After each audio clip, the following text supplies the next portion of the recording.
Hi. Hi. How you doing? Good. How are you? Good. So, what's up? Why don't you tell me what you're thinking, and then we'll just talk about it. Cool. Should I go first? Sure. Whatever. I was gonna ask you how you think we should distinguish between sincere, authentic spiritual teachings and I'm just gonna say BS. Considering that in this time there are so many offerings around spirituality, so many organizations and people are trying to sell it to us basically. Yeah. Good question. Yeah. Mine, How do I get back to Seattle? right. What would you consider the divine? And when have you been mostly closely associated with the divine or most in the divine? Okay. That's you said that about You have 2 minutes. Well, okay. So, you got first of all, as far as if your goal is to try to learn, find some practice that you can do that will help you achieve in life what you want to, whatever that might be, you have to go out there and expose yourself to bullshit. There's no question about it. But keep your eyes open, listen to your intuition about things, most things are kind of a mixed bag. Most things are not all bad, but most things are a mixed bag. And you can usually get some things out of it. At a point it becomes uncomfortable, you go, period. You can join, you can unjoin. Nobody knows except you. If anybody tells you they know what you should be doing, before they say the last word of that sentence, you should be gone. He said. Didn't I just tell you what you should do? You're still here. What's wrong with you? No, really, a lot of people give advice and they may know some things or be able to see some things psychically or be aware of some things, and they want to use that to whatever. Yeah. As long as it feels okay to you, it's okay. Because you're the only one who knows. Nobody can tell you. My own guru, who knew everything, who knew how many times I picked my nose when I was 3 years old. I mean, he could tell you anything. He didn't tell me what to do in life. He made me find it by finding out what I wanted to do, which was the hardest thing in the world. I mean, I'm chanting. You know why I'm chanting? Because I want to. It's insane. I never thought I could do what I wanted to do.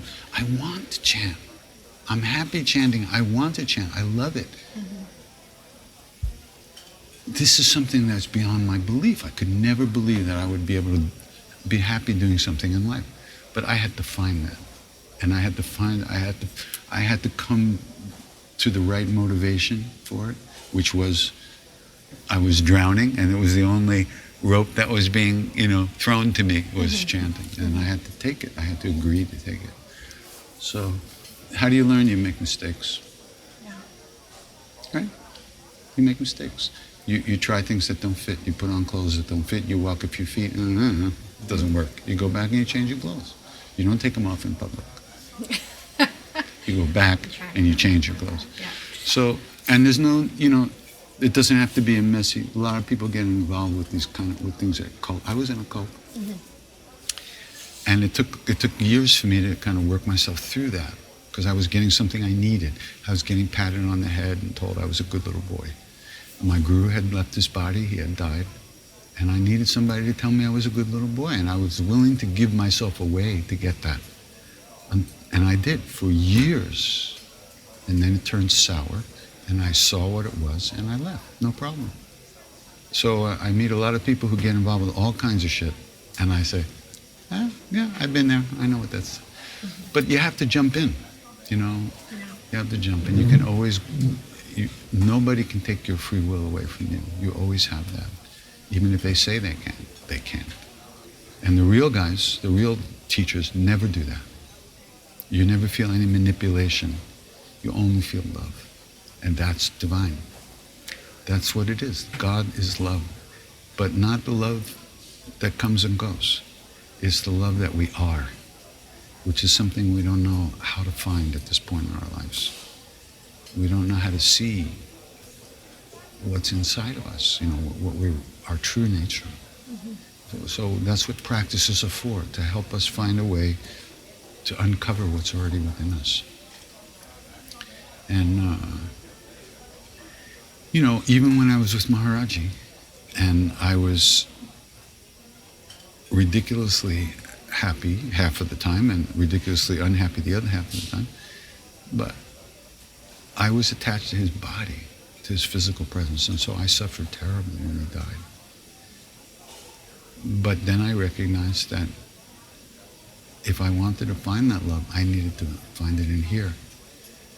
And that changed everything. That changed the whole motivation for chanting. It changed the whole motivation for living. It just all turned around. And it was no longer looking out there for stuff and expecting things to be, to make me feel a certain way. I recognized I had to do that. So there are a lot of good teachers out there, and there are a lot of stupid teachers. There's a lot of people who are just using other people. It's just life. What are you going to do? What you do is you pay your $5, but you leave at the end. You don't open your bank account for them. You can always talk to your friends and see what experiences they had, and you can get if they're talking to you like, and then he did this, and this was so great. He said, oh, good. Go home. But you might get a feel for something, get a hit, and you want to check it out. You have to jump in to some degree. But you're never going to lose yourself. You always have yourself. But you have to participate in the stuff, go through the things. I've met a lot of teachers. I've done their practices. I've been part of their, involved in these things, and then I've left because it wasn't right. I've had people threaten me. When you leave here, you don't know what's going to happen to you. Yeah, you're right. I know. See ya. It's going to be great without you. See ya. Yeah. So you just can't let people push you around. You have to listen to this. And we're not taught that. Nobody teaches us that. Nobody teaches us you're all right the way you are. Everybody teaches you need this, you need that, you need this, you need to do this and be that. And we all buy into that so deeply. We're so emotionally invested in that. Spiritual practice is about, one of the things that happens is that little by little you stop looking outside for fulfillment. And you stop expecting it to come from outside. And then when you're not demanding that it come from outside, it starts to come from everywhere. Because if you're not demanding someone to be who you need them to be and let them be who they are, they get happy. As soon as you try to manipulate a person into giving you what you want all the time, it brings attention and starts. It's the same with life.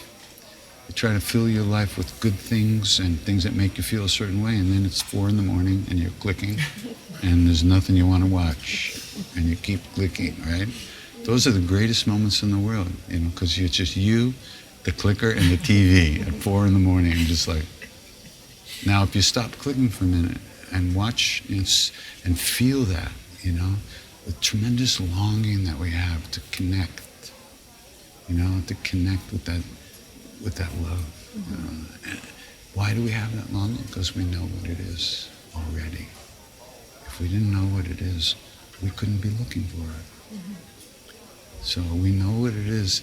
You have to really remember that you know what it is when you're going back to different scenes and meeting different teachers.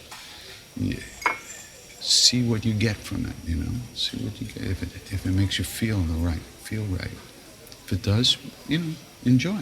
If it doesn't, it's not a reflection necessarily on that teacher or that situation. It's just not for you. And if you know that, period. But then there's all that, then we're trying to fit in, True. And then you're fucked, because you're just like completely off balance, and you're trying to be a certain shape so you can feel part of the group, and it'll never work. Things that work for some people just don't work for us, And other people are very happy doing that, and I look at it and I go like, not me, So But you have to have the courage to go for it. That's one thing. The follow-up question I was going to ask you is when you said when Maharaji left in physical form, what helped you build a better relationship, internal relationship with yourself? Chanting. Okay. Just doing it, and doing it, and doing it, and doing it. Because it's a practice. So for me, we'll talk about chanting. Every time you repeat one of these names, you plant a seed. And the idea is to try to do it with some attention. So you're singing, you're not paying any attention, right? And then you recognize that, and you're back. Something just happened. You snap back from dreamland, right? That snap back is training. And then it happens again, and again, and again, and again, and again. So that's opening a channel into yourself again and again. It deepens every time you come back. And away from external guru somehow, is that what you're saying? Like, and kind of directing yourself, internal and instead of towards these big gurus that you have There's to no listen guru to. outside of you. No, exactly, yeah. But there's no guru, that same guru that's There not are a lot, outside of though. you can be outside of you, physically. Guru, God, self. They all the books say the same damn thing. Guru, God, and self, no difference. So I thought the guru was that guy in the blanket. But that's not the guru. That was the body that the guru was in. God and self are the same. So I was attached to the body. That's why I suffered.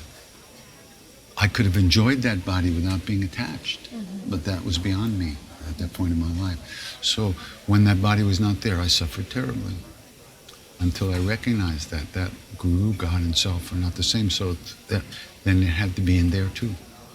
And that's when I began to really do some practice, because it's only through practice you can uncover what's in there. But don't deny the beauty of an external being. Can be beautiful and can help you feel that love. But if you get attached, there's no question you'll suffer. But the thing is, when you really see that in somebody, you're fucked. You're completely attached immediately. Yeah. But that's okay, especially if it's a real teacher, because they won't use that against you.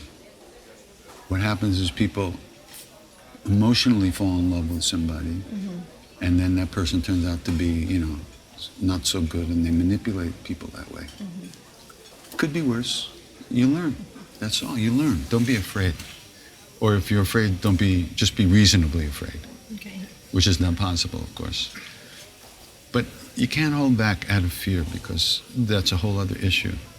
And if you look at that issue in yourself, I think you'll see that kind of across the board there's a fear. It's not just about guru or an external teacher. I think you probably find out that that's kind of a mode that you have in life. And that's because all the things we see outside aren't really outside, We're projecting all the time. But when you see that, that's how we liberate. That's how we get free, by seeing it. It's hard to see that stuff. It's painful. But when you see, wait a minute, that's just me, my stuff, then you can begin to let go. And it's through doing a practice, that you develop the internal muscles to let go. You can't think your way into this. Thinking doesn't work. You have to do some practice and get kind of learn to trust your feelings. It gets messy in there sometimes. You don't know what to feel. That's good to work with that messiness. Don't deny that it's messy. It's messy. But inside of that messiness, you're there too. So you have to kind of go through it. It's like a jungle to get to the other side. There's no way around it. It's only our own stuff that's messing us up. Nobody else's. So that's the good news and the bad news. Right? Yeah, that happened to me in India once. So there was this sadhu, beautiful, tall sadhu with the long jata, you know, the hair covered in ashes, sitting by a fire with the Shiva stuff in it. I was fascinated by the guy, and he passed the chillum around, you know, and I didn't really smoke that much at the time. I kind of finished all that, but since it was from the Baba, I took it, you know, and then I got really into the chanting and everything, and he kind of kept on glowing. He looked so good. The next day I went to Maharaj, and I walk in, he goes like this, and he laughed, and he just offhandedly said, that Baba wants you to go with him. That's what it was, and it freed from it right away, because I was feeling pulled by that guy. I wanted to go be in the jungle and sit around look stupid, you know. And Maharaj, he was so far beyond all that stuff, you know. You know, and it turned out, he said to me, he gave you datura. Datura is a poisonous flower that's a little bit psychedelic that the sadhus smoke with hash, and that hash had been laced with datura. I didn't know that, and it plays with the mind. That's why I had such a big experience there. I thought, wow, this guy's really something. But he had dosed me. And Maharaj knew. He told me. He said, Datura. He gave you Datura. So, but you know, so he just laughed and the whole thing was gone. So, but around here it's not quite that crazy, so I don't think you have anything to worry about. Just don't do any chillums with anybody that you don't know about. Anything else? More? Yeah. So the whole thing about divine, that's all it is. It's that love, you know. We all know what that is. You know, that's who we are. We're all looking for it in the wrong places. Just bad aim, that's all. So when we fall down, we get up. But if you add some practice to your daily life, it doesn't have to be 10 hours of sitting, 5, 10, 15 good minutes where you really agree with yourself to be there. And even then it'd be difficult. But you make the agreement that's going to really change, that's going to transform the rest of your life slowly, right? Change the way you go through the day. You may not see it right away, but it will, definitely. Adding that. How many things that you do during the day that aren't for instant gratification? Hmm? So there's one thing that you can do, you know, and it's very powerful to do something that isn't for like immediate gratification. Very powerful, because you're there, you're with it. You're not pushing a button and then waiting to get hit, you know. So very powerful to do a little bit, and it can be anything. Chanting, watching your breath, anything, just sitting there, just not letting your thoughts take everything, just being aware of what's going on.